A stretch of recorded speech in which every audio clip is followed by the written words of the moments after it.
Hey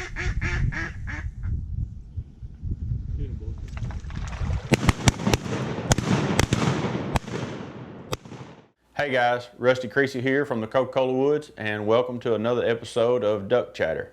This week I'm going to be talking about food plots and different ways that you can improve your hunting.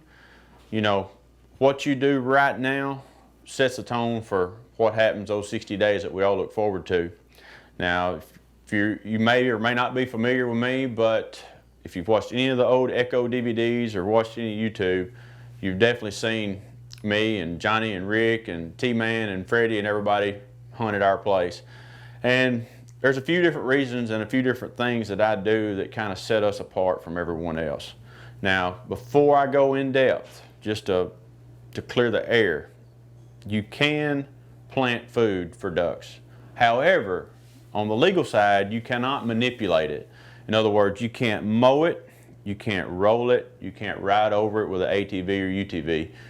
You just got to let it be and let the ducks do what they're going to do. So if you're concerned about putting out decoys or whatnot and knocking it down, might be a good idea not to plant right in front of your blind or the area that you want to hunt. You might leave that laid out, plant the edges, plant everything else, just to be safe. But just wanted to make that clear because there's a little gray area there, and definitely want to do what's right and what's in the means of the law.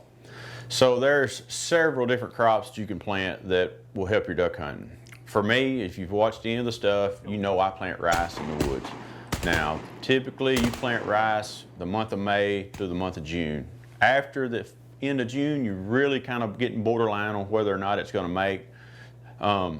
Corn is another great option, but it's got to be planted kind of the same time frame. You don't really need to plant corn after July 1. However, this year with the water I've had to, it's going to be what it's going to be. But the easiest for the average guy is going to be millet.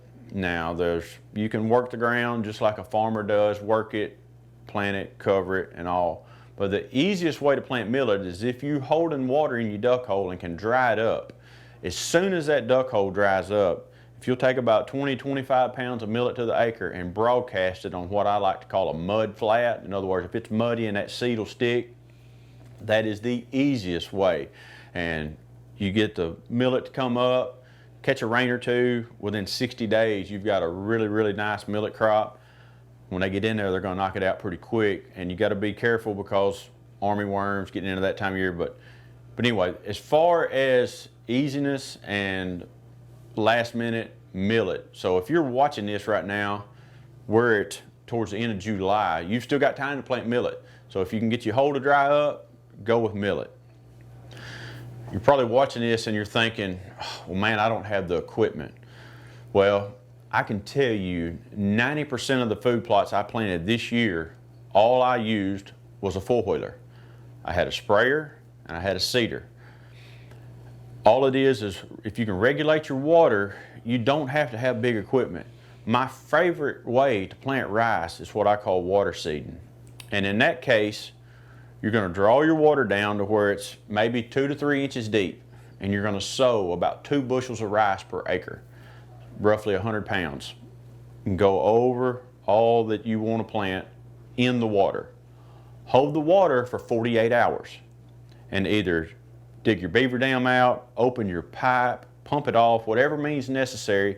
If you can get that water off fairly quick, what's going to happen over that 48 hours is that seed is going to sprout, it's going to sink, and it's going to stick. So when you drain the water, that little sprout's going to get down in the mud, and at that point, guys, you've got it licked. I mean, rice is going to pop right up, and you're way ahead of the game, and you hadn't had to have a tractor, a disc, nothing. You save yourself a lot of time just by using the resources at your hands. Now, there are some holes that I have to get in and disc and basically slop up and make a muddy mess because I can't control the water. So in that case, take a little four-wheeler disc, take a little tractor and disc, and just make a muddy mess. And you're basically doing similar to what I talked about on the millet. You're making a muddy mess, maybe throw a little seed in there in the mud, but then top sow the mud. And what that's going to allow you to do is just that seed's going to stick, pop right up, And once you get a stand and catch a rain or two, you might have to spray it, but overall, y'all, it's not rocket science. And a lot of the times I'm spraying rice that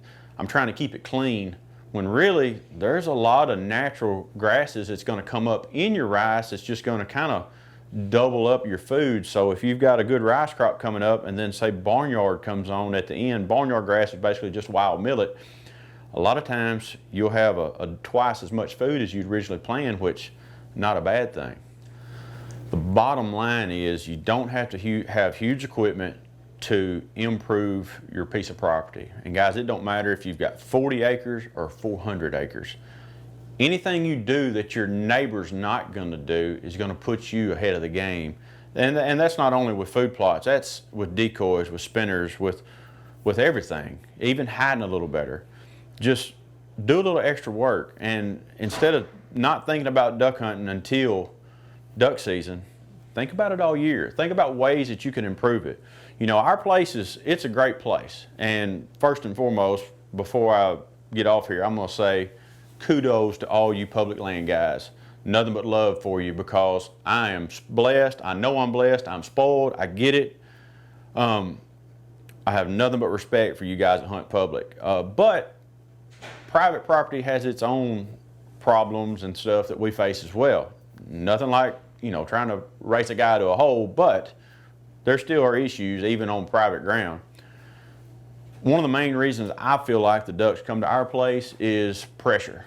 We do not pressure them. We give them lots of rest areas. And, you know, that's a whole nother duck chatter, talking about pressure and rest areas and stuff like that. But overall, once we get the ducks there, we like to have a little food there for them just to hold them. And you know, people say, well, man, they'll eat that food and they'll be gone. And there's some truth to that. But what if you and your child, you and your dad, what if y'all are out there and because you did a little extra work this summer, it buys you 2 extra hunts? All right. You're thinking, well, what's 2 hunts? All right. Well, say your son or daughter kills their first banded duck. And that's all because you did a little bit more work and a little extra than the guy next to you. So don't let anybody discourage you against getting out there and doing it, because no matter what size your hole is or what size your piece of property is, you can do something that's going to improve it. You know, at the end of the day though, guys, we're still fighting Mother Nature. There's been years to where I do all this work all week planting and fertilizing and doing all that, and Mother Nature dumps 6 inches of rain on you and you lose everything. And at that point you're scrapping around, so it's not a perfect plan. There's going to be hiccups along the way, but I promise you, if you outwork your neighbor, you'll have better results. But, you know, there's no guarantees. But at the end of the day, all you're out is a little seed, a little labor, a little sweat. And, you know, if we can improve it and make it better than the year before, that's all we're looking for. I mean, our case, I'm feeding tens of thousands of ducks every year, and we're shooting just a small percentage of that. So as hunters, I would say we are the ultimate conservationists, because we're helping the ducks more so than we're hurting them. We're giving them rest areas, we're giving them food, and, you know, that's what we want. We want it to be better next year than it is the year before. We want more ducks every year. So not only is it going to help you hunting, it's going to help the overall duck population, and that helps us all. All right, guys, in closing, I appreciate Jonathan and Rick asking me to do this. Echo's just like family to me. Been here a long time. I'm going to be here forever. Anybody got any questions? Shoot me a message on Instagram.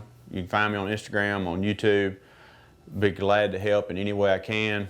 Discuss prices, discuss ways to do it, and just overall try to help you out. Thank y'all for following, and watch us again next week.